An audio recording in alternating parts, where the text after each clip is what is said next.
네. 네. 자, 지금 그 청원 네. 대주주 양도소 몇 명입니까, 현재? 아니 그거가 아직 11만 3,500명인데 네. 그 주소 알려달라는 분들이 좀 계셔서 그거 다시 한번 좀 저희가 요 실시간 채팅창으로 올려드리도록 하겠습니다. 양도소득세 하향 반대에 관한 청원입니다. 아닌데요. 11만? 현재 11만 3,500명. 1%가 안 했네, 주식 투자 인구에. 그러니까 이제 모르셔서 안 하시는 분도 있고 그냥 주식 투자 인구 한 1,500만 보잖아. 뭐그 정도 되시겠죠. 11만이 1%가 안 돼요. 네. 네. 그러니까 또 뭐 가볍게 생각할 네? 수도 있고 정치권에서. 네. 네. 하여튼 요거 한 30%는 가야지, 30%. 3%? 500만? 일단 3% 가볼까? 50만까지는 가야 네. 된다. 45만 하면 가요, 45만. 네. 네. 자, 그 정도는 좀 저희 지금 가져야. 3만 명 가까이 들어와서 3만 명 중에 안 하신 2만 5천 분은 무조건 해주세요. 네. 자, 그리고 저희 노트북은요. 저희 링크 또 있잖아요. 고정 댓글에. 네. 네. 그거 누르시면 바로 연결이 됩니다. 그렇게 구매하시면 되겠고요. 얼른 또 모셔야죠. 우리 박병창 이사님 어서 오십시오. 예, 안녕하십니까. 어서 오세요. 네, 반갑습니다, 이사님. 이사님 청원은 아직 못 하셨죠? 네. 그러니까 이런 경우가 있다니까요. 그러니까. 예, 그래서 그거 좀 아직 어떻게 하는지 모르시는 분들도 있고. 역시 진실에. 박병창 이사님 나도 아직 안 했어요. 빨리 하세요. 끝나고 할게요. 예. 자, 그러면 우리 이사님과 함께 미국 시장 지난주 마감부터 한번 좀 볼까요? 네, 미국 시장은 지난주 3대 지수가 2%대 하락을 했는데 거의 대부분 금요일 날 하락을 한 겁니다. 그 주 초까지는 뭐 전반적으로는 뭐 호재성 재료가 더 많았고요. 주 후반 들어서 하락하기 시작했습니다. 목요일 날 1% 상승 시작을 했는데 목요일 날 장중 내내 하락하면서 큰 음봉을 만들면서 전반적으로 좀 매물을 맞았고요. 그 이후부터 악재 두 가지를 말씀드리겠는데 하나는 PC가 발표됐는데 그 세부 내용을 보니까 관세발 물가 영향이 지금 나타나고 있더라. 이 부분에 대해서 걱정을 하기 시작을 했고요. 금요일에는 고용 보고서가 나왔습니다. 고용 보고서가 네. 둔화됐게 나왔고요. ISM PMI 제조업 지표가 48로 계속해서 좀 부진하게 나왔습니다. 그러면 물가는 올라가고 고용은 안 좋고 그리고 제조업 지수도 안 좋고 그래서 결국 경기가 둔화되는 그러니까 경기를 그동안에 트럼프 대통령은 계속해서 좋다라고 얘기를 했고 그리고 하반기에 경기 부양 정책에 대해서 좀 기대감이 그런 있는 상태였는데 지표들을 보니까 그렇지 않구나라는 걱정들이 좀 나왔고요. 이런 부분으로 인해서 9월에 금리 인하 확률이 하루 만에 37%에서 87%로 올랐습니다. 87이요? 예. 9월 금리 인하 그 패드워치에서요. 그래서 지금 보시면 10년 만기 국채 수익률이 4.2까지 급락했습니다. 2년 만기가 3.7%까지 떨어졌고요. 그러면서 달러에서 소폭 올랐고요. 위안화가 7.21 그리고 원화는 1,391원까지 올라가는 그런 특징을 좀 보였습니다. 그러니까 주 후반에 들어서 이런 경기 관련 지표들이 좀 좋지 않게 나오면서 시장을 끌어내렸다고 보시면 되는데 그래서 지난주 주봉입니다.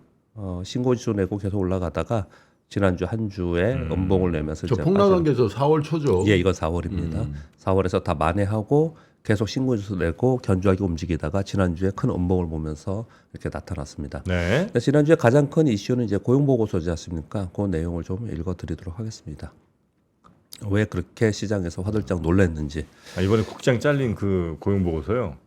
다른 건가요? 네, 미국이요. 미국. 예, 미국. 고용통계국장 해임한 거. 예, 네. 해임한 거. 7월 고용보고서 발표 후에 트럼프 대통령이 노동통계국 국장을 해임을 했습니다. 7월에 고용보고서가 나왔는데 실업률은 4.2%, 0.1%포인트 올랐고요. 비농업 고용이 7만 3천 명 증가했는데 6월에는 14만 7천 명이었고 올해 평균이 13만 명이었으니까 거의 반토막 난 상태고요. 특히 시장에서 굉장히 우려했고 깜짝 놀랐던 것은 6월에 발표한 게 14만 7천 명이었는데 요번에 1만 4천 명으로 수정했고요. 5월에 14만 4천 명이었는데 1만 9천 명으로 뭐예요? 대폭 하향 수정을 했습니다. 저게 저 짤만한데. 문제는 예, 많아요. 뭐 하는 거예요? 예, 그래서 트럼프 대통령이 네? 통계 데이터의 신뢰성이 있느냐 이게 네. 이거 자기들 마음대로 어떤 정치권에 뭐 맞춰서 이렇게 한 거 아니냐 뭐 이런 얘기들을 이제 막 언급을 좀 했습니다. 그러면서 해임을 했습니다. 근데 이게 그동안에 그러면 왜 파월 의장도 그렇고 고용 상황이 굉장히 좋다 이렇게 얘기했지 않습니까? 근데 요 내용이 나오면서 그러면은 실제로는 굉장히 안 좋은 방향으로 해서 흘러가고 있었지 않냐라는 겁니다. 그래서 최근에 6개월간 평균 고용주 수 증가수가 8만 1,000명이니까 네. 그보다는 이제 전체적으로 보면 낮았고요. 그리고 작년에 반 정도뿐이 안 되는 굉장히 안 좋은 상황이 계속 이어지고 있다. 이런 거예요. 그래서 실업률이 증가하고 그리고 고용이 둔화된다는 부분, 경기 둔화에 대한 우려가 부각되면서 그렇다면은 금리 인하하지 않겠냐라고. 그러니까 트럼프는 이렇게 열받는 거네요. 예. 야, 니네들이 금리 안 낮추는 게 네. 좋다며. 네, 맞아요. 고용 좋다. 미국에서 제일 중요한 예. 저 경제 지표 고용이니까. 예.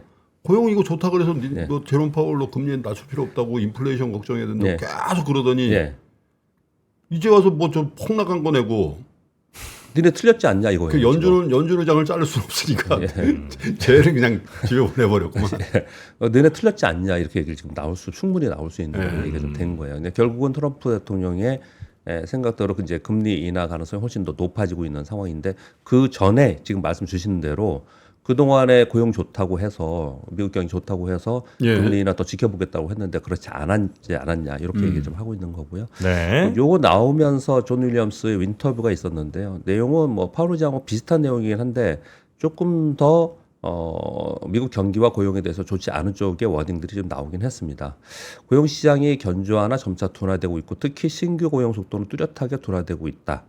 노동 수요와 공급 모두 둔화되고 있고 특히 이민 감소로 인해서 공급 증가가 제한적이다라는 표현을 하고 있고요. 올해 성장률 1%로 보는데 상반기에 1.2%, 예. 하반기에 명백히 둔화되고 있다라는 표현을 쓰고 있고요.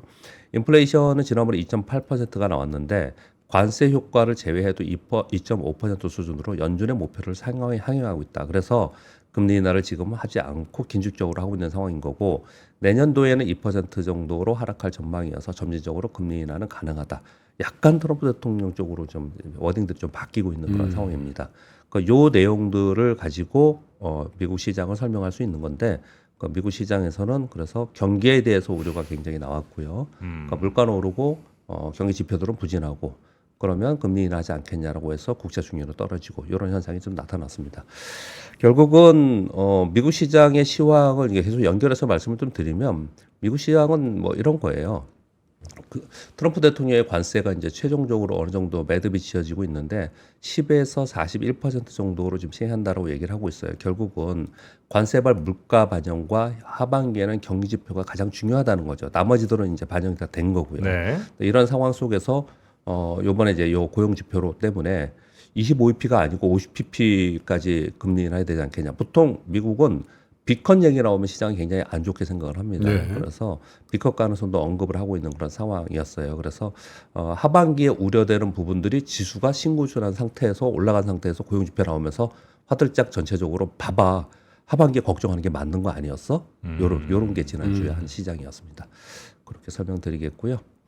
지난주에 우리 시장은 주간으로 코스피가 2.4인데 금요일날 3.88% 폭락을 했고 코스닥은 4.23%인데 하락했는데 금요일날 4% 폭락을 했습니다. 금요일 하루에 다 빠진 거네요. 하루에 다 빠진 겁니다. 예. 예, 그리고 주간 수급으로 보면은 여전히 뭐 외국인들이 한 1조 2천억 정도 매수로 좀 잡혀 있는데 금요일에는 6,500억 정도 매도를 했습니다. 그래서 7월달에 외국인들이 한 6조 정도 순매수를 했는데 외국인이 금요일 날 팔았다는 얘기죠. 금요일에 팔았습니다. 네, 개인들이 사고. 예, 개인들이 1조 6천억을 샀습니다. 네. 지난주 금요일 날. 그리고 기관들이 약 1조 정도 매도를 했는데 프로그램 매도가 1조가 있었고요. 그 밑에 제가 구체적으로 이렇게 써놨는데 금융투자 5,200억, 사모펀드 2,900억, 투신 2,600억, 연기금 133억. 그러니까 전체적으로 국내 기관들은 그동안 좀 많이 올랐던 것들을 빠지는 구간에서 그냥 일단 위험관리 매도가 집중적으로 나오는 그런 금요일 예. 하루를 보냈습니다. 주 중에는 괜찮았죠. 삼성 테슬라 AI 칩 계약 요 부분 때문에 좀 올랐었고요. 그리고 한미 무역협상 타결이 처음에는 뭐 섹터별로는 유불리가 있지만 전반적으로 좋지 않겠냐 그렇게 얘기를 했었고 특히 조선업에 대해서는 긍정적인 자료가 나왔고요. 그래서 금요일 날 빠지는데 조선업은 안 빠졌어요. 금요일 날 하락에 조선업은 그렇게 빠지지 않은 상태여서 그래서 조선업을 최선으로 선호하는 그런 상황이 좀 되고 있는 그런 상황입니다. 그럼 이제 금요일 날 왜 빠졌나를 좀 설명을 좀 해야 되는데 우리 전부 다들 지금 세제 개편 신방 얘기 좀 하고 있지 않습니까? 근데 그 내부적으로는 그 전에 바로 한미 관세 협상 타결이 있었지 않습니까? 예. 이게 되고 나서 섹터별로 유불리를 따지곤 했지만 우리는 기존에 없었던 관세가 부여되면서 각 그 기업별로 이제 이것을 어떻게 극복해 나갈 거냐라고 이제 세부적으로 걱정을 하기 시작을 한 겁니다. 그래서 전에보다도 아마도 이제 우리 기업들은 좀 더 어려워질 거고 그리고 글로벌리 전체적으로 2018년, 19년도에도 그랬거든요. 글로벌 교역이 줄어들었어요. 확실하게 줄었습니다. 이런 부분들 때문에 그러면 전체적으로 글로벌 교역이 줄어가는 상황 속에서 기업들도 전체적으로 좀 줄지 않겠냐라는 우려가 본격적으로 이제 해야 되는 시기가 된 거예요. 이제 네. 애들이 됐기 때문에 이 부분을 얘기를 하는 거고 좀 이따 다시 한번 말씀드리겠습니다. 그리고 지금 모두 다 얘기하시는 세제 개편에 대한 실망 그리고 우리 시장이 이제 신고일수 근접해 있었지 않습니까? 그래서 사실은 7월 달에 국내 기관들은 매도를 하고 있었습니다. 계속. 외국인들이 6조 원의 순매수를 해주면서 시장을 버티고 있었는데 그 상황 속에서 외국인들이 매도를 같이 하니까 그냥 급격하게 하락하는 그런 현상이 나타난 겁니다. 즉 이 세 가지의 어느 쪽도 이제 전부 다들 이제 반영이 좀 됐다라고 보는데 그 중에 세제 개편 얘기를 제일 많이 하고 있는데 이게 어느 정도이냐 전체는 아닐 것 같고요. 한 반 정도는 이 정도가 그러니까 4% 빠진 거에서 2%는 세제 개편 실망이 좀 포함되어 있지 않나. 굳이 얘기를 그 한다면 정도밖에 안 보세요? 네, 저는 그렇게 정도 심리적으로는 그거보다 훨씬 더 작용한 것 같아요. 이미 매도를 하고 있는 상황이었는데 그게 이제 얘기가 나오죠. 근데 왜냐하면 금요일 날 나온 게 아니거든요. 네. 지난주 소서부터 이 얘기가 계속 있었습니다. 근데 이제 네. 확정적으로 나온 확정되고, 건지. 네, 확정적으로 나온 거죠. 근데 이제 네. 박 이사님 말씀은 이제 저 전고점에 대한 부담감이 네. 있었고 한미 무역 협상이 타결됐는데 네. 그거에 대한 기업들의 입장에서의 퀘션 마크가 있는 데다가 네. 이제 결국 이제 그럴 때 하는 얘기도 있잖아요. 울고 싶을 때 네, 맞습니다. 뺨을 그냥 싸대기를 세게 맞은 거죠. 예. 그러면서 이제 매도가 나온 거고요. 그리고 주식은 올라가면 올라갈수록 변동성은 커집니다. 예. 당연히 커지는 상황이라서 이게 밑에 있는 상황이었으면 이 정도 폭은 아니었겠지만 올라가 있는 상황이라서 그 폭이 커진 거고요. 그래서 반대로 또 반등도 세질 수도 있습니다. 또 만약에 연속적으로 하락을 하면 이제 그런 흐름이 좀 이제 변동성이 커지는 그런 구간으로 좀 들어가는 거죠. 차트를 한번 보시면요. 요게 이제 지난주에 우리 주봉입니다. 주봉. 제가 설명을 드리기를 지난주 금요일 날 설명드리기를 5월, 6월에는 이렇게 매끈하게 올랐지만 7월엔 그러지 않았다. 매물이 계속 있는 상태에서 꼬리들을 달면서 이제 그런 움직임이 나타났고 그래서 계속해서 조금씩 팔다가 이것 좀 언제 팔아야 돼 이런 상황 속에서 지금 이런 이제 약재성 노이즈들이 나오면서 이제 거기다 갖다 때리는 그런 현상이 좀 나타난 거고요. 그리고 이게 월봉이거든요. 월봉을 보시면 신고일수 근처에서 3개월 연속 급등한 그러네요. 후에 이제 나타난 부분이라서 여기서 이제 조정에는 있겠다라는 걸 일반적으로 생각은 다 했어요. 일반적으로 생각을 했는데 그 폭이 워낙에 컸고 그리고 그게 정책적 시장을 이렇게 끌어올리고 시장의 호재성 재료였는데 그것에 대한 실망감이 나타나면은 그러면 그게 없으면 우리 시장 뭘로 갈 거야? 이런 이제 심리적 불안감이 굉장히 커지는 그런 상황이 좀 된 거죠. 그렇게 좀 차트로는 이해하시면 될 것 같고요. 네. 그러면 이제 그 세제 개편 내용들에 대해서 어떤 내용이었냐를 뉴스를 먼저 전해드리도록 하겠습니다. 8월 1일 날 시장 급락에 대해 이후에 이제 보도가 나왔는데 첫 번째 지금 김프로님 말씀 주신 대로 이게 전 한 반 정도 영향이 있었다고 이렇게 보는데 그렇지 않다라는 것을 이제 첫 번째 이걸 보면 알 수 있는 거죠. 8월 1일 날 니케이 투투파이 보면은 0.6% 하락했어요. 홍콩 항생지수 1% 하락했고 상해 지수 0.37% 하락했고 대만 가권 지수 0.46% 하락했어요. 우리만 유독 많이 빠진 거예요. 그러니까 우리만 그렇게 빠진 거 보면 이건 우리의 이유이다. 그렇죠. 네, 그렇게 얘기를 좀 하는 거고요. 그래서 한국경제 보도는 세제 개편 실망감에 증권사, 지주사 등 돈만 약세했다. 그리고 이제 주요 언급들을 제가 한번 적어봤습니다. 김만기 의원은 양도소득세 부과 기준을 재검토하겠다라는 게 곧바로 보도가 좀 됐습니다. 그리고 나서 이제 진성준 의원은 연말에 주가 급락 우려는 근거 없다. 주식시장 안 무너진다. 이러면서 이제 민주당 안에서도 논란이 이제 커지는 그런 상황이 좀 됐고요. 김용민 의원은 변화된 세상과 질서에 대한 수용성을 넓혀야 된다. 이런 얘기를 좀 했고요. 대통령실에서는 코스피 급락 인과관계를 면밀히 분석해야 된다. 세제 개편 보도 저거 잘못 얘기한 거예요, 저거. 예, 요거는 좀 잘못 네, 얘기를 저걸 좀 왜 한 저렇게 부분인 것 같고요. 얘기했을까요?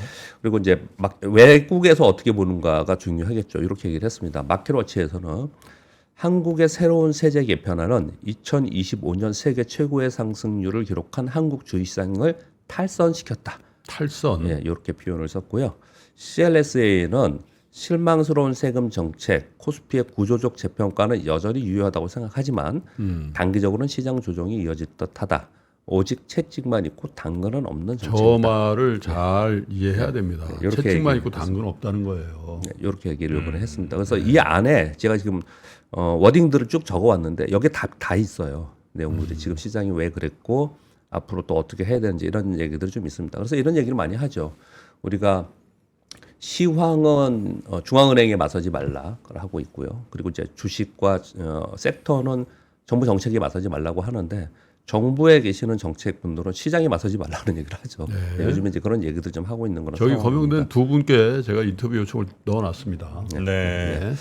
근데 코스피 급락의 인과관계를 면밀히 분석해야 된다 이제 이렇게 얘기를 하는데 오른 이유가 사실 우리 기업들이 엄청나게 장사가 잘 되고 막 뭐 이런 게 아니었잖아요. 그렇죠. 그러니까 오른 이유가 정책 기대감이죠. 그러니까 세제 이렇게 될 것 같고 네. 그럼 뭐좀 배당 좀 상법. 늘려줄 것 같고 네. 상법 개정할 것 같고 하니 네. 그래서 늘어난 건 네. 그래서 네. 올라간 건데 네. 떨어진 이유를 그럼 뭐 어떻게 분석을 해? 그럼 뭐예요? 한미 역사 잘못된 거예요? 갑자기 뭐 무슨 기업들이 망한 것도 한미 역사 아니고 잘 됐다면서. 네.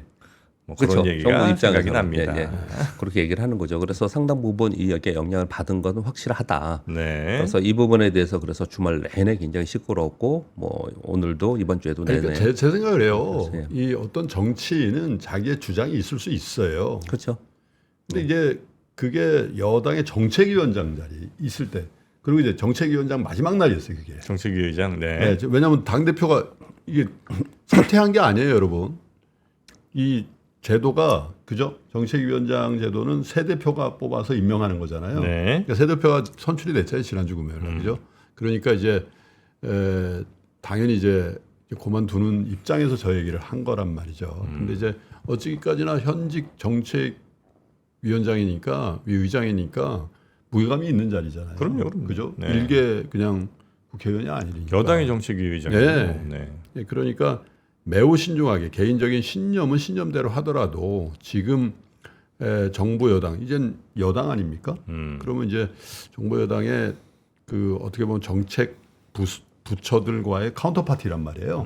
정책위장이 그런 부분을 감안했을 때 이제 사임을 하셨으니까 그럼 빨리 이제 그 당의 어떤 지도부 원내 대표 포함해서 이제 당 대표 정청래 당 대표 이런 분들이 빨리 저걸 수습하고 아 이게 그 진성준 정책위원장의 정책위장의 개인적인 소견인데 우리 당의 입장은 이거다라고 제가 볼 때 빨리 마무리를 해줘야 돼요. 저걸 계속 공전시키잖아요.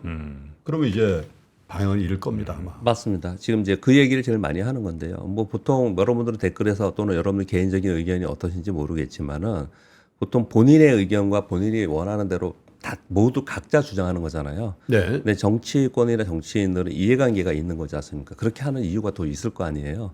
근데 그건 오케이 한다 하더라도 지금 상황에서 이것도 저것도 아니고 자기들 스스로 그렇게 싸우고 있으면은 시장은 그럼요. 시장이 신뢰하지 못한다라는 게 네. 되게 중요한 거거든요. 그래서 그걸 매듭을 빨리 져주고 그리고 시장에 반하는 정책이 나오는 것에 대해서는 시장에서는 지금 이렇게 반응을 하고 있으니 이 부분에 대해서는 어느 정도 수용을 분명히 해야 되는 네. 부분이 맞다라는 거죠. 왜냐면 우리나라는 우리나라 입장에서 뭐 예를 들어서 미국도 그렇고 중국도 그렇고 가만히 이렇게 전 세계를 보시면 시장의 움직임에 정치권이 시장은 니들 마음대로 해 우리는 우리대로 할게 이런 나라는 없어요. 그렇지 않습니다. 그러니까 이 시장이 이렇게 움직였으니까 이제 정치권에서도 아마도 또 다른 의견들이 또 나오겠죠. 그건 이제 우리가 지켜봐야 될 상황인 것 지난주 같습니다. 목요일 날 저 라이브를 제가 그 더불어민주당 이소영 의원과 했잖아요. 네네네네. 그 이제 올려드렸더니 많은 분들이 보셨어요. 그것도 한번 보시고요, 여러분. 아까 박병창 이사도 말씀하셨습니다만은 아유 주가 뭐 주식하는 사람들 뭐좀 그 시쳇말로 장말로 네. 미구이하라고 뭐 이런 게 아니잖아요. 주시장이 뭐 주시장 많이 올라야 기업들이 글로벌 시장에서 대우받고 자금 조달 잘 되고 그게 사실 최근에 경기 조금 좋아진다고 하는 게 네. 주가지수 올라서 그런 거예요. 이 주가지수 오르고 개별 종목 오르잖아요. 그러면 소비에 바로 영향 줍니다. 네네네. 근데 강남 집값 뭐 이거 올라봐요. 몇 명 되지도 않을 뿐더러 제가 어제 깔고 있는 거라고 해가지고 소비에 전혀 도움 안 돼요. 네. 근데 하여튼 그 이소영 의원의 안도 원래 맨 처음 이 정부 출범할 때 얘기했던 것보다 더 후퇴된 거예요. 맞습니다. 네, 후퇴된 거예요. 근데도 그거보다 훨씬 더 이제 뒤로 가니까 실망이 좀 큰 것 같기도 그런데도 하고. 이렇게 응원 세력이 별로 없대요. 당내 없죠. 그리고 네. 당내 이제 많은 여론이 뭐냐면 야 그래서 10억 이상 갖고 있는 사람 몇 명인데 1%나 되냐? 네. 그럼 1%도 안 되는 사람들 위해서 99%가 그럼 뭐 손해 봐야 되는 이런 생각을 이제 하니까 사실은 그 목소리가 세지기가 쉽지 않은 거죠. 그러니까. 그렇게 생각하면 사실 안 되는데. 그러니까 몇 명 없다는 거예요. 그러니까 제 얘기는 왜 없냐? 주식을 안 해. 국회의원들이 지분 다 맞아요. 있는데 주식을 안 해요. 그냥 ETF라고 하다고 ETF. 대통령도 후보 시절에 코덱스 200인가 뭐 샀잖아요. 맞습니다. 예. 자, 여러분 다 이해하시고 어떤 얘기를 하는지 이해하실 것 같고요. 네. 뭐 흐름을 좀 이렇게 보시죠. 그리고 우리의 목소리가 많이 들릴 수 있도록 우리는 지금 얘기를 하고 있는 상황인 거고요. 근데 8월에 첫 거래일에 이런 이제 급락이 좀 나왔어요. 그래서 8월 전반적으로는 좀 불편한 등락이 있지 않겠냐 이렇게 얘기를 좀 하는 거고요. 지난주 금요일 날 그 윤조 센터장 나와서도 이런 얘기를 좀 하고 있었죠. 왜냐하면 올라온 부분에서 이런 얘기들의 의견들이 계속 있었습니다. 그런 상황 속에서 같이 맞물리면서 이런 게 있었다고 생각하고, 이제 중요한 부분은 이제 외국인들 수급에서 좀 걱정스러운 부분이 좀 있는데, 일단 한 3군데 정도의 IB에서 한국의 세제 정책에 대해서 좀 부정적으로 얘기가 좀 나오고 있는 상황인 거고요. 그리고 아시아 비중을 하향했는데 이게 한국은 세제 정책을 계속 얘기를 하고 있고요. 그리고 아시아 주요국 중에 일부 국가들이 대만도 그렇고 인도도 그렇고 이쪽에 이번에 관세율이 높아요. 그래서 전반적으로 아시아 쪽이 좀 불리하지 않겠냐 이런 얘기들이 좀 나오고 있는 상황이라서 외국인들의 수급을 좀 직접 투자하시는 분들은 살펴보는 거 되게 관건이다 이렇게 말씀을 드리겠습니다.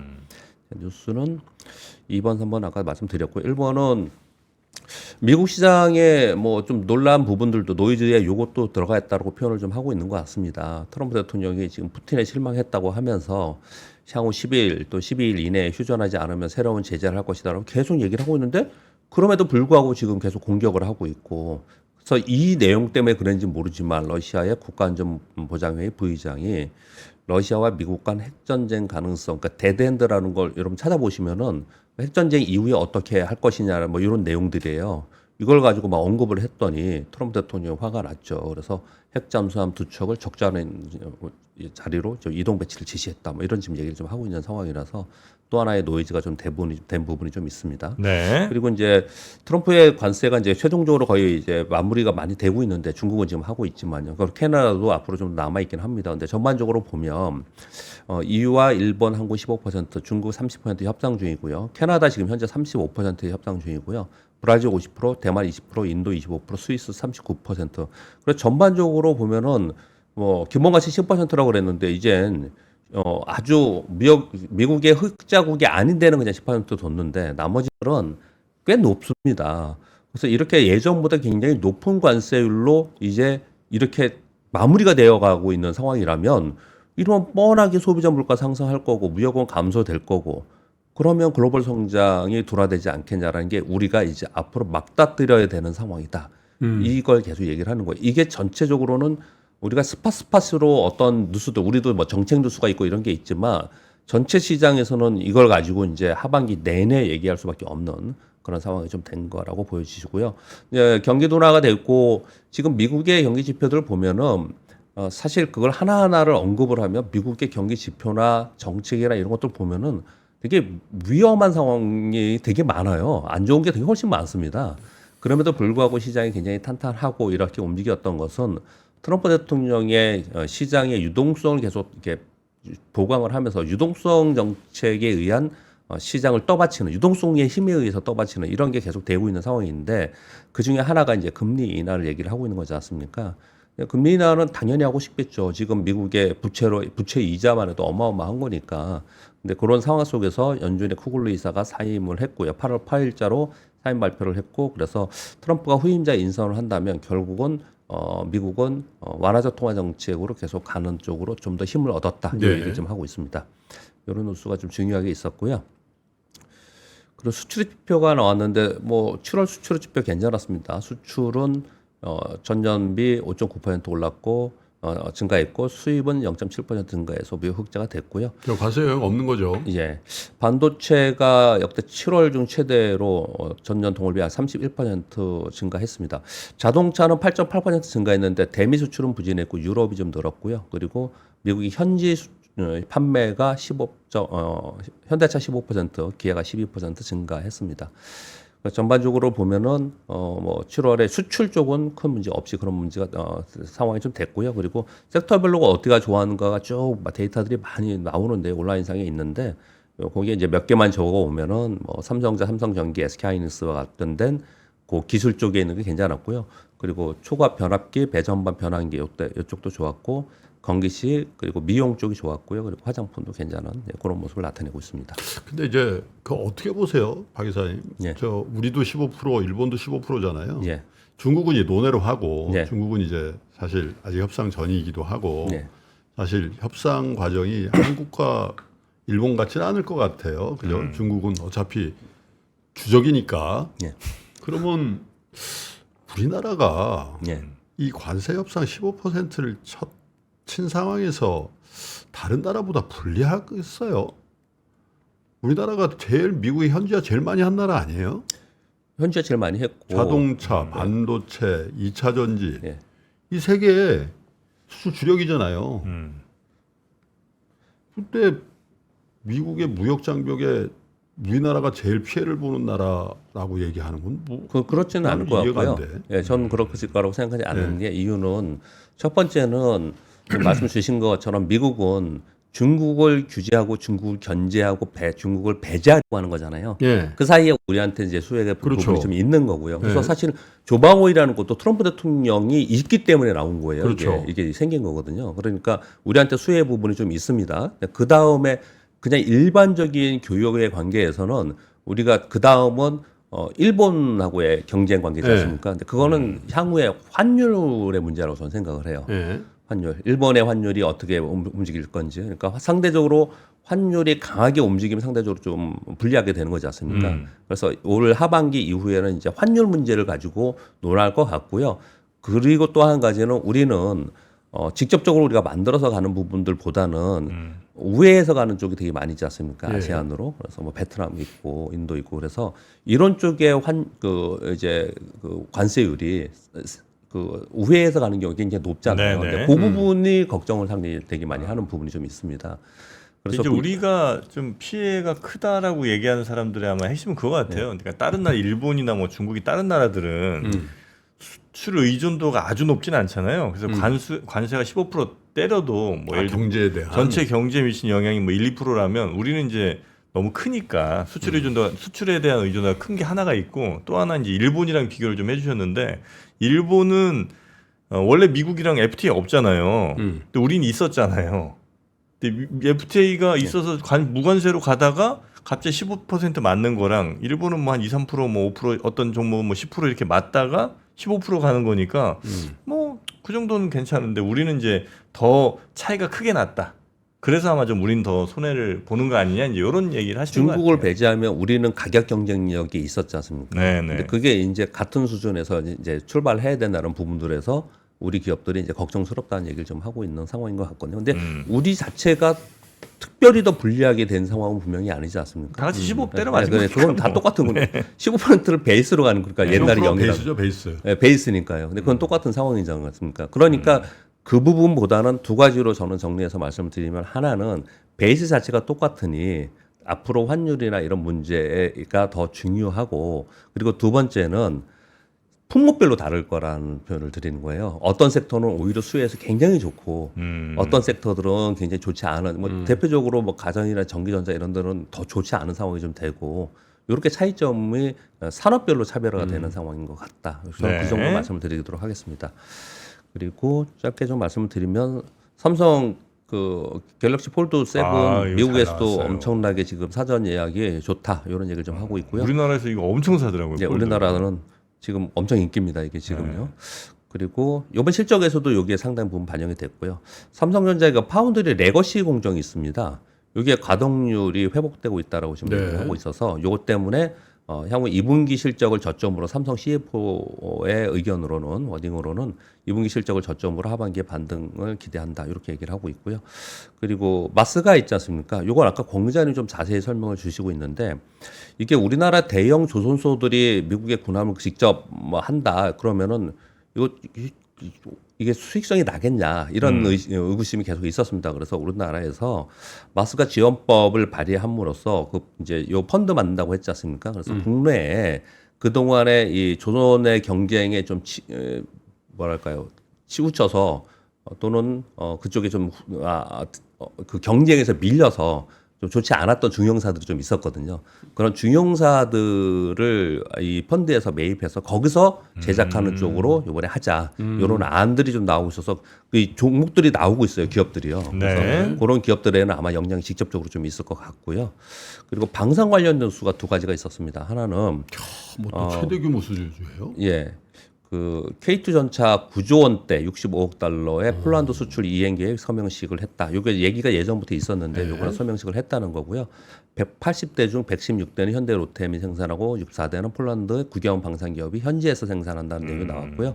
그리고 방산 기업들에 대한 수출 있지 않습니까? 이 내용을 방위사업청에서 글로벌 공급망 진입, 안정화 기술을 신성장 원천 기술에 추가해서 연구개발과 시설 투자 비용까지 세제 지원을 확대하겠다고 해서 방산 기업의 수출 기업들 있지 않습니까? 요 기업들이 연구개발비 그리고 시설비 여기서 세액 공제한다라는 게 이번에 새로 나왔습니다. 그래서 이쪽에는 좀 호재성 재료들이 나오고 있는 그런 상황입니다. 네. 자, 방산 쪽은 진짜 계속 좋은 뉴스들이 조선이랑 같이 조방원. 계속 나오네 진짜. 끊임없이 나오네. 근데 이번에 그걸로 마지막으로 좀 말씀을 좀 드리면 예. 지수가 신고지수 근처까지 갔다가 이제 다시 또 이렇게 맞고 밀렸지 않습니까? 이게 지수가 선순환하면서 계속 올라가는 상황이면은 이게 소위 낙수 효과나 이런 거에서 다른 섹터들로 같이 이렇게 확산되는 거거든요. 근데 시장이 흔들리면서 이런 움직임이 나타나면 이 확산되지 않고 쏠림 현상으로 다시 갈 가능성이 훨씬 더 높아지고 오르는 것만 오른다. 예, 그럴 가능성이 높아지고 있는 겁니다. 이 시장이 이런 현상이 나타납니다. 덩달아 올랐던 거는 그냥 제자리 갈 가능성도 있고 뭐 제자리까지는 아니더라도 네네. 하여튼 그런 좀 확산되는 게 좀 많이 분위기가 좀 살았으면 좋겠는데 현재는 조금 어려운 것 같고요. 또 탈모도 확산이 좀 많이 되잖아요. 저 무지하게 많이 됐어요. 지난번에 무슨 그다음에 100분 토론인가 한번 오라서 갔거든. 머리 여기가 그냥 뭐 아는 사람이 다 원형 탈모냐고. 머리 이렇게 숙일 때 위에서 또 카메라 한번. 그래도 원형이 그렇게 크면 되겠냐 그랬지. 그래서 준비한 게 이제 하이모가 또 있잖아요. 덕화형? 하이모. 덕화형. 무료 체험 페스티벌 지금 하고 있으니까 하이모 가발을 혹시 착용해본 경험이 없는 분들, 이 하이모 착용하면 어떻게 될까?